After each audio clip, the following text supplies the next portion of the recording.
कितना भी बड़ा अपराधी हो, प्राण दंड के अलावा कोई और दंड दो तो मान्य है। तो ठीक है, हम ऐसा ही दंड देंगे कि इसको प्राण दंड नहीं मिलेगा। क्या क्या दंड दोगे इसको? वह कुत्ता बोला, ध्यान से सुनो, वह कुत्ता बोला कि इस ब्राह्मण को कालिंजर मटका महंत बना दो,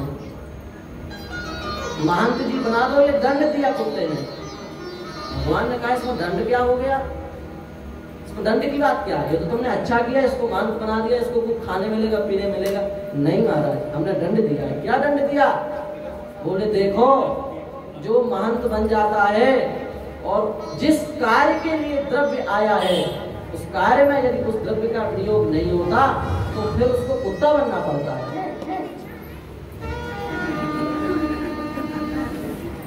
हम पहले महंती थे, उस कुत्ते ने कहा ध्यान दो, पर एक बार धोखे से हवन के लिए घी आया और हमने हवन किया, पर थोड़ा सा घी हमारे नाखूनों में लग गया और उस घी को हम भोजन के साथ पा गए।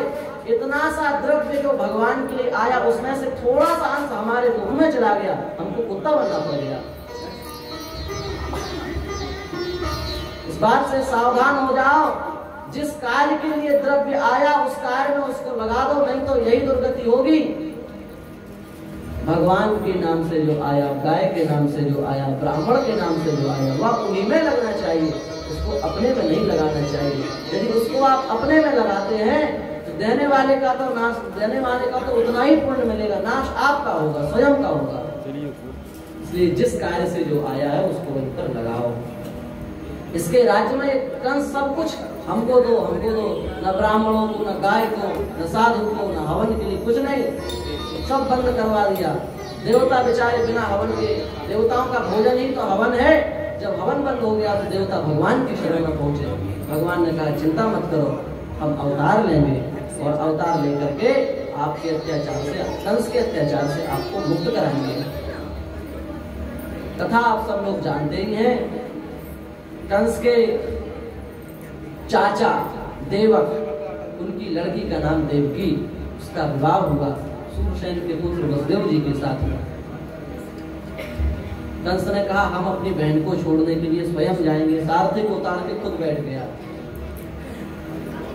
पापियों का प्रेम दिखाने के लिए होता है, भीतर से नहीं होता। ये केवल दिखा रहा है कि हम बड़े प्रेमी हैं, जिससे प्रजा को लगे कि देखो भाई कितना अपने बहन को प्रेम करता है। वाह, ऐसा भाई तो नहीं देखा आज तक। इसलिए कंस दिखावा कर रहा है, रथ पर बैठ करके जा रहा है। और भगवान की प्रेरणा ही ऐसी थी, आकाशवाणी हुई, उसने बताया इसके गर्भ से जो अष्टम संतान होगी वो तुम्हारा काल होगा। सही बात तो ये है, उसका नाश तो होना ही था, देव की तो केवल निमित्त बन गई। कंस जिस बहन को बड़े सम्मान से ले जा रहा था उसी की जटाएं पकड़ ली, उसके बाल पकड़ लिए, कहा हम तुम्हारा वध कर देंगे। वसुदेव जी समझ गए, वसुदेव जी बड़े बुद्धिमान भी समझ गए इस समय कंस के सिर पर भूत सवार है। इसलिए बुद्धिमान पुरुष को ऐसा कोई कार्य करना चाहिए कि जिससे तत्काल में कोई कार्य ना बिगड़े, बाद में जैसा होना होगा होता रहेगा। वसुदेव जी ने समझाया, बोले देखो इसका विवाह हो गया है, तुम्हारी बहन है, सब सामने खड़े हैं, तुम्हारा कितना अपमान होगा, तुम इसका वध कर दोगे। एक निरपराध स्त्री के वध करने का पाप जानते हो? कंस ने कहा हम तो मत पढ़ाओ, हम सब पढ़े लिखे हैं, सब शास्त्र हमने पी लिए हैं बोल करके, हमको उपदेश मत दो, सार सार में कहो क्या कहना चाहते हो। वसुदेव जी ने कहा देखो आपको देवकी से तो कोई परेशानी नहीं है, देवकी के संतान से परेशानी है। हम आपको वचन देते हैं, हम सत्य संध वसुदेव हैं, आपको वचन देते हैं, इसके सारे पुत्र हम आपको समर्पित कर देंगे। वसुदेव जी ने सोचा तत्काल में तो काम बने, फिर बाद में देखा जाएगा।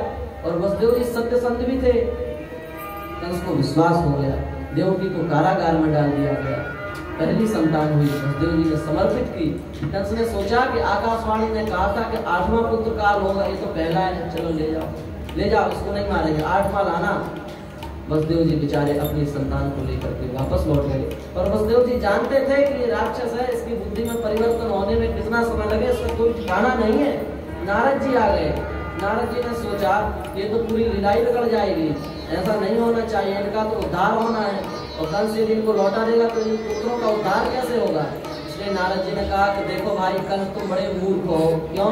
बोले 8वां तो कहीं से भी कहाँ कैसे भी हो सकता है 8वां, जरूर थोड़ी 8वें नंबर पे ही आएगा। कृष्ण ऐसी बात थोड़ी नहीं है कि तुम्हारा काल 8वें नंबर पे ही, 8वां नंबर कहीं से भी हो सकता, सीधे भी हो सकता, उल्टा भी 8वां हो सकता है।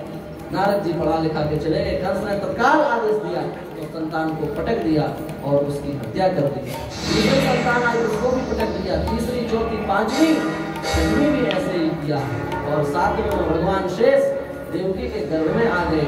भगवान ने योग माया से कहा कि तुम इस गर्भ को रोहिणी के गर्भ में स्थापित करो और यशोदा के गर्भ में तुम स्वयं स्थापित हो जाओ और तुम्हारे लोग पूजा करेंगे, तुम्हारी लोग अर्चना करेंगे। भगवान की आज्ञा से योग माया ने देवकी के गर्भ से उस गर्भ का संकर्षण करके श्री रोहिणी माता के गर्भ में उसको स्थापित कर दिया और स्वयं यशोदा जी के गर्भ में योग माया आ गई। और समय आया अत सर्व गुणों पे तत्काल परम शोभना, बड़ा सुंदर समय आया और उस दिव्य समय में भगवान गर्भ में पधारे। समस्त देवताओं ने भगवान की स्तुति की। सत्यव्रतम सत्यपरम त्रिसत्यम सत्यस्य योनिं निहितं च सत्ये सत्यस्य सत्यं मृत सत्यनेत्रं सत्यात्मकं त्वां शरणं प्रपन्ना। बड़ी प्यारी देवताओं ने स्तुति की। भगवान ने देवताओं से कहा चिंता मत करो, हम बड़े सत्य हैं, प्रसन्न हैं, आ रहे हैं। समस्त देवता स्तुति करके गए हैं और ठाकुर जी प्रकट हुए हैं, चतुर्भुज रूप में प्रकट हुए, विश्वास दिलाने के लिए प्रकट हुए कि हम परब्रह्म परमात्मा ही तुम्हारे गर्भ से अवतार ले रहे हैं। देव की माता बलदेव जी ने स्तुति की। भगवान छोटे से हो गए। भगवान ने आदेश दिया कि हमको जाओ, हमको यशोदा जी के यहाँ छोड़ करके आओ, वहाँ जो कन्या होगी उसको तुम ले आना। और भगवान ने इस प्रकार से आदेश दिया। तो बलदेव जी ने कहा कि हमारे हाथों में बेड़ियां हैं, पैरों में बेड़ियां, हम कैसे जा सकते हैं। भगवान ने कहा कि तुम हमारी भगवत्ता को लग रहा है समझ नहीं पाए, तुम जाओ, तुम्हें क्या करना, सब काम हो जाएंगे। भगवान वसुदेव जी जैसे ही भगवान को लेकर के उठे हैं, चलने को उद्यत हुए हैं, पैरों की बेड़ियां टूट गई हैं, हाथों के भी सब बंधन खुल गए। आप विचार करो, जिनका नाम लेने से संसार के समस्त बंधनों का नाश हो जाता है, वे भगवान स्वयं यदि किसी जीव के हाथ में हो तो फिर बेड़ियों को टूटने में और पैरों की बेड़ियां टूटने में क्या परेशानी है, क्या समय लगेगा। अरे भगवान का नाम संसार के समस्त प्रकार के बंधनों को तोड़ने वाला है, फिर स्वयं साक्षात भगवान क्या बेड़ियां भी नहीं तोड़ सकते। भगवान ने बेड़ियां सब तोड़ दी, समस्त प्रकार के जो सब परेशानियां, सब बाधाएं, समस्त गेट खुल गए, सब ताला सब टूट गए। भगवान सिर पर रखे हुए हैं, प्रस्थान कर रहे हैं और भगवान को लेकर के बलदेव जी मथुरा से बाहर आए हैं, यमुना जी में प्रवेश किया है। यमुना जी पीछे यमुना लागी, बाढ़ यमुना जी में बाढ़ आ गई। यमुना जी ने कहा कि हमारे भावी पति हैं, चरणों का स्पर्श कर लें। भगवान ने चरणों का स्पर्श उनको प्रदान किया है और भगवान यमुना जी को पार किया बलदेव जी ने। उसके बाद में भगवान नंद के यशोदा जी के घर में आए हैं बलदेव जी, और बलदेव जी ने यशोदा जी के कन्या को उठाया और अपने पुत्र को रखा। बड़े भावुक हो गए, बड़े विभोर हो गए। ठाकुर जी छूट रहे हैं, क्या करें, पर भगवान की ऐसी ही इच्छा थी। योग माया को लेकर के बलदेव जी वापस आए हैं। कंस को पता चला कि इनके यहाँ इस बार कन्या हुई है। कंस बड़ा नाराज हुआ, बोले पुत्र होना था, कन्या कहाँ से हो गई। द्वारपालों ने कहा हम कुछ नहीं जानते महाराज, वो जाने, उनका काम जाने, पर कन्या हुई है। कंस आया, कन्या को हाथ में लिया, ज्यों ही पछाड़ने को उद्यत हुआ, वह कन्या तत्काल हाथ से छूट गई, अष्टभुजा के रूप में प्रकट हो गई। और उसने कहा कंस तू मुझे क्या मारेगा, तुझे मारने वाला तो उत्पन्न हो चुका है। कंस को इस प्रकार से श्राप दिया और कंस को श्राप दे करके योग माया आकाश में चली गई। कंस समझ गया तो मारने वाला तो उत्पन्न हो ही गया है, अब क्या रखा है इसको मारने से। अब उसकी देवकी की वंदना करने लगा, देवकी के चरणों में गिर गया और देवकी को समस्त सुविधाएं प्रदान की हैं। देवकी बंधन से मुक्त हुई है। भगवान को जन्म देने के बाद में देवकी के समस्त प्रकार के बंधन टूट गए हैं। बलदेव जी के भी बंधन तोड़ दिए गए हैं, दोनों को मुक्त किया गया है। ठाकुर जी नंदालय में पहुंचे हैं। यशोदा माता जी सो रही है, उनको अचानक आवाज आई, यशोदा उठ, तुम्हारे घर में पुत्र हुआ है। ये योग माया ने ही आवाज दी है।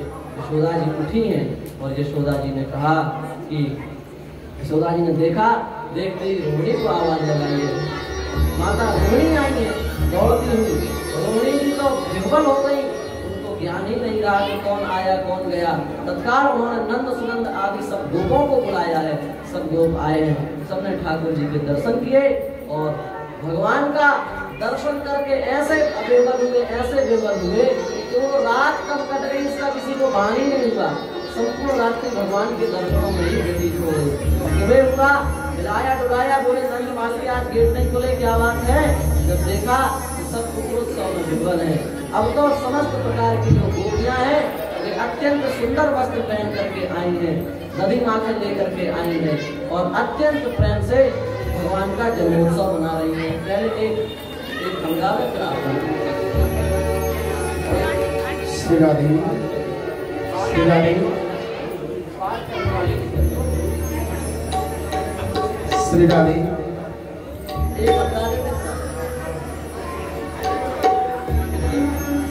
नंद रानी की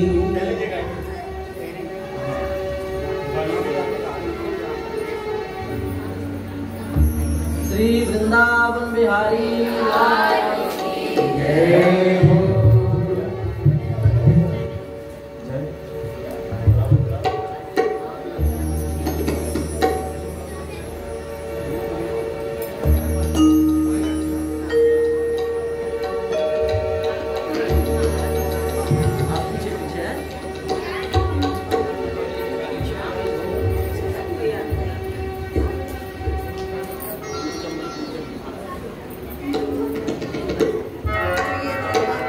श्री वृंदावन बिहारी लाल की जय हो। नैन भरी देखो नंद कुमार, नैन भरी देखो नंद कुमार, नैन भरी देखो नंद कुमार।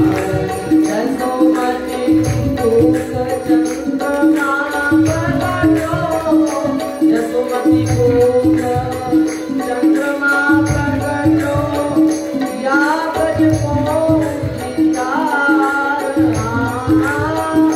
या ब्रज को उजियार। नयन भरी देखो नंद कुमार, नयन भरी देखो नंद कुमार।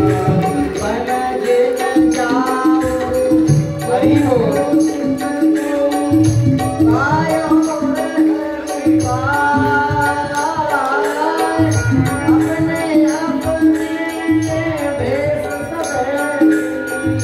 अपने अपने भेष बदले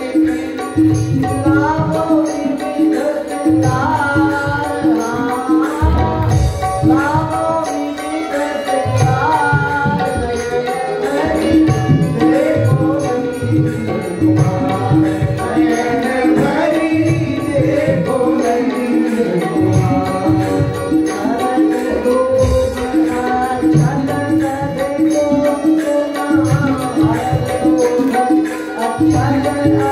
जय हो। नयन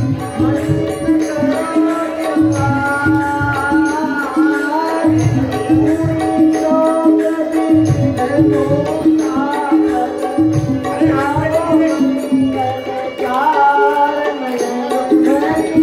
देखो नंद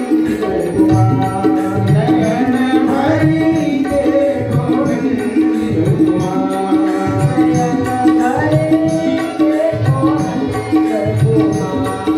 नयन भरी देखो नंद कुमार।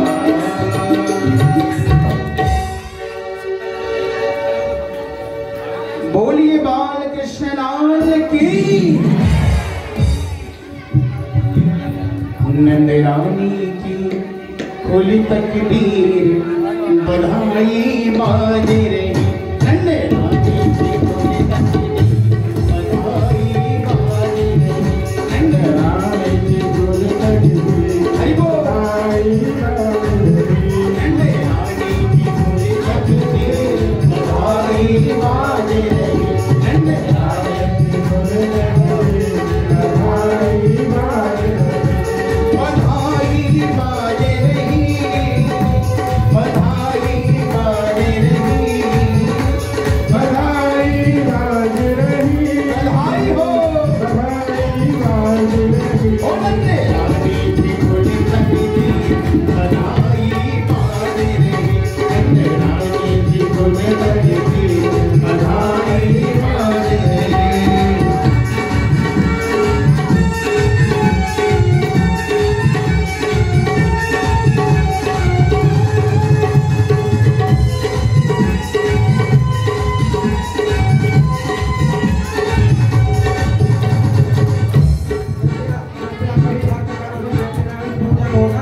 हो जाए, उसके बाद सभी लोग उत्सव का पर्याप्त आनंद लेंगे।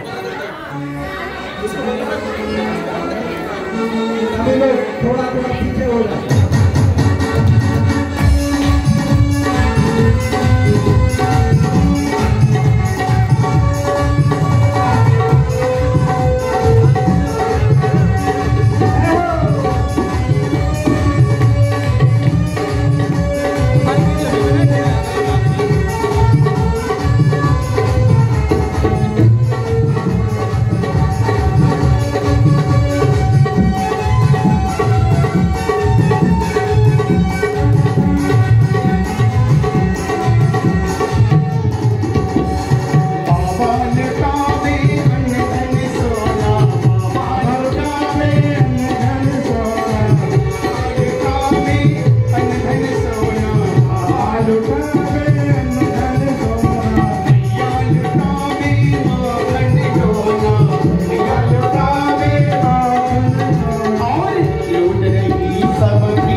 ब्रह्मा